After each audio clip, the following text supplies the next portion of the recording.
We'll look through the Sunday papers now, though, and this week joined by local poet, author and photographer James McInerney. Hi, James. Hi, yeah. So, author, poet and photographer. Yeah.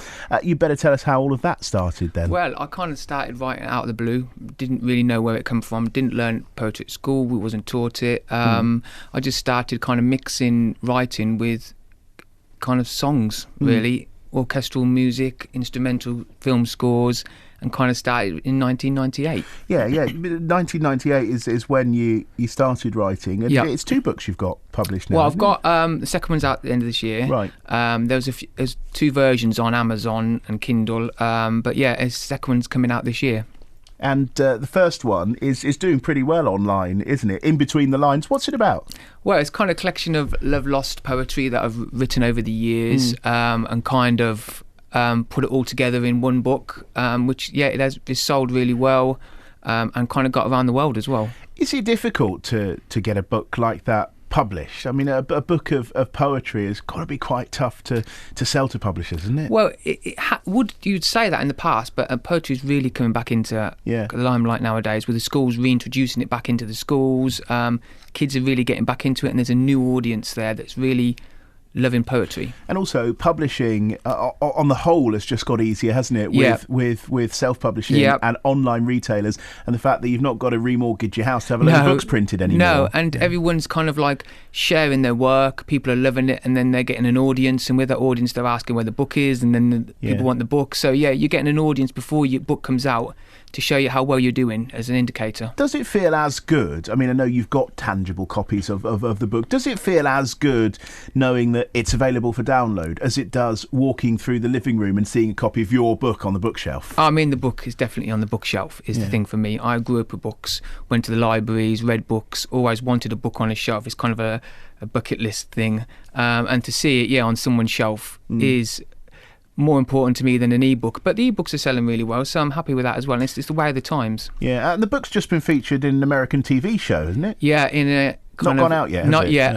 In a Dimension, a really like a sci-fi show that have used it last year. They filmed with it, and it's going to be coming out this year. What part does the book play in the show? There's a scene where it's read from the book. My poems actually a scene in the actual TV show, and I've seen it. It's really good. How did they find them though? Why did they use them? Well, obviously I've become really popular online, and obviously I'm assuming word spread of my work, and I was contacted, signed a few contracts, and the book was bought by them and went from there. Did you get millions of dollars for it? Because everyone assumes if it involves America and TV or film, you get like millions of dollars. No, I didn't. No. So it's not your Ferrari parked outside there? No, I wish. We better look through the Sunday papers then, and it's hard to get through them without stumbling across loads of election coverage, isn't it? Oh, every single newspaper is the kind of the election, the shock of what happened, the fallout afterwards. It's all kind of that related stories, that kind of thing. And some sad news today, really. Whatever your political view of people getting injured, people getting arrested, yes, I saw the protests and riots in London, and a war memorial being vandalised with anti-Tory messages. I mean, there's no excuse for that, is there? No, there's not. And I think it was a shock. I mean, when the exit polls came out and it showed a big difference when it was supposed to be a tight race, and then when the exit polls were wrong and it's supposed to be a coalition, then it wasn't a coalition. It kind of shocked everyone, and it is a big shock. But I mean, the difference is the manifesto is if they stick to what, like they all say, to the manifesto, and that's the thing. It's odd, really, isn't it? How there's been riots and protests after a democratic election. Yes. The people of the country have spoken and voted, and whilst turnout here is never that great. It was it was pretty much what's to be expected. But it's odd that we do live in a democracy and that people do have the power to vote. Yet there's been a protest after the election. I mean, there will always be conflict, won't there? I mean, people do vote, and that's how they vote. But obviously, not everyone agrees with how everyone votes, and it's just the way it is. It's one of those things. I do think someone should have been stood at the... I mean, I know there's no entrance to a protest, but go with me. Someone should have been stood at the entrance and said, "Did you vote?" Yeah. Well, then turn around and get out. Exactly, yeah, because why are you here? Yeah, exactly. I just think it's one of those things where these things happen, people join in, and it gets out of hand, and then it only takes a few people to do that. 5 police officers I know. in hospital is it's quite pretty, out of hand, isn't it? Yeah, it is. And the election has somewhat overshadowed news of VE Day, which I think on any other year would be on the front pages or all over them. It's kind of like 70 years celebration, and there's been dressing up, street parties. I think Catherine Jenkins has sang in Trafalgar Square.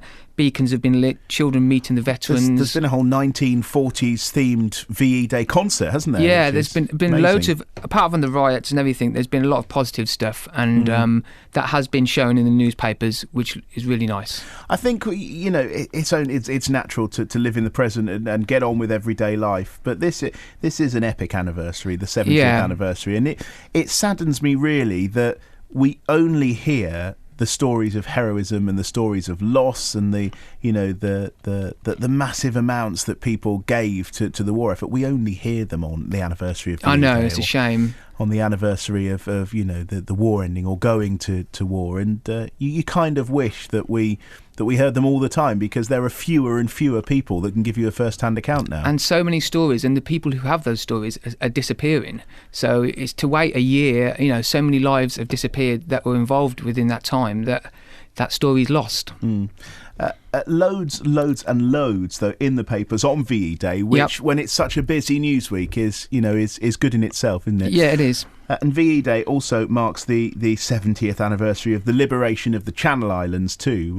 Jersey and Guernsey, they were occupied, the only part of the British Isles to be occupied by the Nazis during World War II, and some great pictures of celebration on the Channel Islands. And I saw a lovely tweet earlier of a woman dressed in 1940s kind of army uniform and holding one of those old-fashioned BBC microphones, and the tweet said 70 years ago today it was illegal to listen to the BBC in Nazi-occupied Channel Islands. And I think you forget that. I mean, I lived in the Channel Islands for a number of years, and you forget actually that there was a part of the British Isles that albeit a very small part, that the Nazis did conquer and did occupy. And so a massive anniversary on the Channel Islands too, and that's in some of the papers. And I think it's happening over the next few days, actually. There's celebrations continuing because there's so much to celebrate, and it's nice to see the children meeting the veterans as well, like passing that beacon on. There's some amazing stuff to mark the 70th anniversary of VE Day happening on BBC Radio Northampton, and there's tons of good stuff happening across the BBC to mark this massive anniversary. If you go to bbc.co.uk and click on the VE Day 70 icon, you'll see on the homepage there's loads and loads of stuff that you can listen to and watch and read at bbc.co.uk and click on VE Day 70. And it's Joe in for Helen, 10:25 then, with James McInerney reviewing the Sunday papers for you. James, a local poet, author and photographer from Northampton. I guess author in the sense that your poetry is published, but it's all about the poetry, isn't it? Can you see yourself ever stepping into maybe novels or short stories? I did get asked that question quite a few times, and I haven't got the attention span to do a full length story. Poetry is easy because you can start and finish, and it's a poem. I haven't got the attention span to send a tweet, James. But a story for me is too much. Yeah. Well, no, never say never. Never say never. And the photography, how much of a part does that play in things? It's more a hobby, or is that professional too? Well, it used to be really popular, and I used to do it a lot, but poetry's kind of took it over at the moment. And I still do photography, and I like using photography with poems and mixing the two genres. But it's kind of took a back burner at the moment because poetry is so popular, so I've kind of gone with that. Yeah, what's caused this renaissance in poetry, do you think? Well, actually, it's since the Conservatives put it back into schools. Into the national curriculum? Yeah, they've really launched it back in, and children have really got into it, and then they're searching on social media, network sites, Twitter, Instagram. It's odd, isn't it? Because, I mean, when I was at school, I think the poetry lessons were amongst the most unpopular. Yes. And well, that's probably because of the poems that we were made to read. Exactly. And I guess if kids now are reading poems by you and other contemporary authors, as well as the classics, it's going to feel more relevant, isn't it? It is, and they're actually writing themselves and posting them on Instagram, Twitter, and actually getting people liking their work. Yeah. And suddenly they've found something new which they fit into. I think social media have given words generally a bit of a boost, because you see a lot on Facebook and Twitter, don't you? Those images that are actually just little phrases or little poems or little kind of verses, and they're shared a lot, aren't they? And people don't realise that that, whilst we live in a world that's purely digital, that is doing a lot for the written word. And they have actually helped me over the years. I mean, you post your things on the internet and then people see it, quick share button's gone, and then their friends share it, and then it gets around, has he got a book out? And then, and it just kind of goes from there. Although there is a lot of soppy rubbish too. In there. Yes, there is. You have to go through the news feed and kind of wade through it. Yeah, my sister's the most amazing person in my life. Share if you've got an amazing sister like this. Yes. I think, why would anybody press share? The news feed is a bit of a thing to get through in the mornings. It certainly is. Back to the papers then, and once you've waded through all the election stuff, there's lots of coverage of VE Day that we mentioned. Go a bit further, and baby names is on the agenda, all sparked, I guess, by the birth of Princess Charlotte. Yes, it's Charlotte Elizabeth Diana. Yeah. Obvious name, Charlotte Charles, Elizabeth the Queen, and Diana for obvious reasons. I didn't think of Charlotte coming from Charles. Well, they have stated it as that. But yes, and obviously with the social media again, everyone's gone crazy for royals. People have been camping outside, some of them for like days on end before it was announced. And it's just a big media hype. My daughter was born in 2014 in January, and she was born a few days after Zara Phillips and Mike Tyndall's baby. But they didn't announce the name for like 2 weeks, so we named our daughter Mia. Okay. And then, like a week later or 5 days later, they came out and said that their baby was called Mia. Oh, you got there first. Exactly. And so people say, is that? No, it's not. They stole it from you. We did it, but I text Zara saying, we've chosen Mia. Don't choose it. Yeah, and then a few days, no, but there will be lots of baby Charlottes, won't there, born this year? Oh, there will. And it's very English, isn't it? Name baby. And it's a big thing. And again, social media makes it bigger.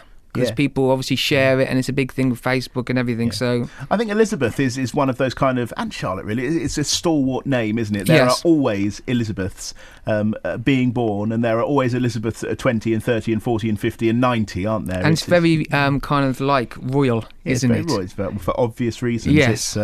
It's very regal.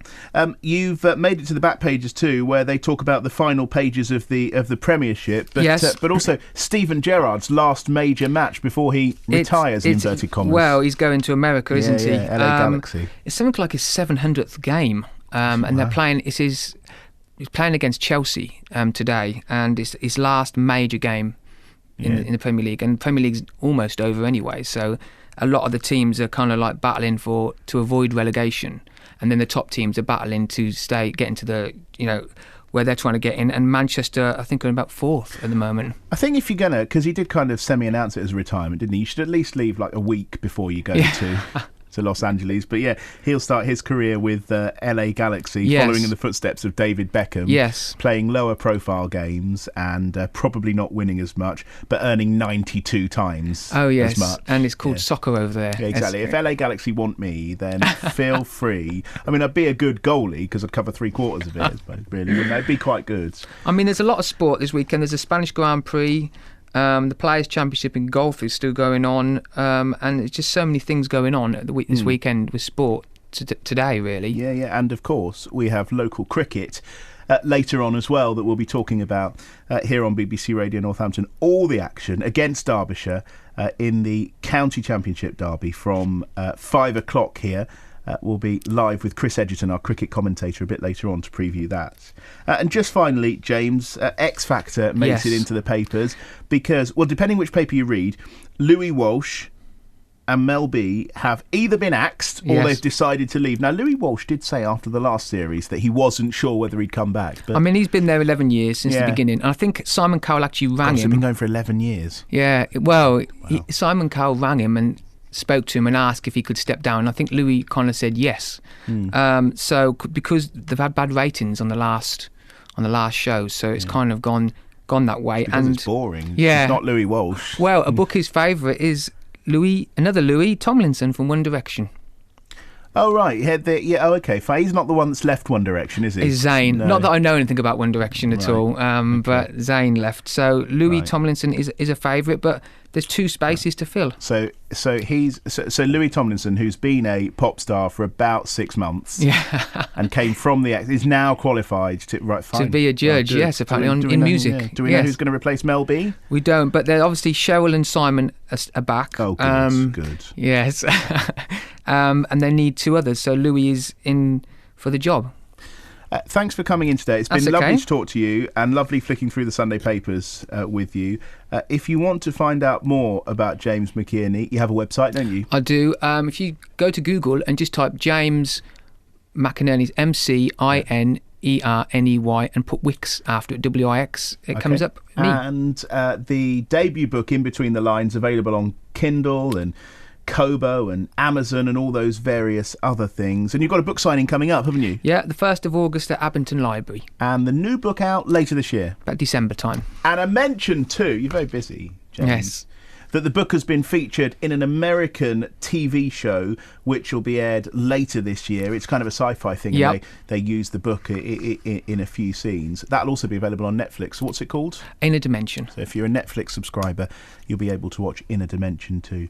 Thanks for coming in. That's all right. Thank you very much for having me. It's 10:30.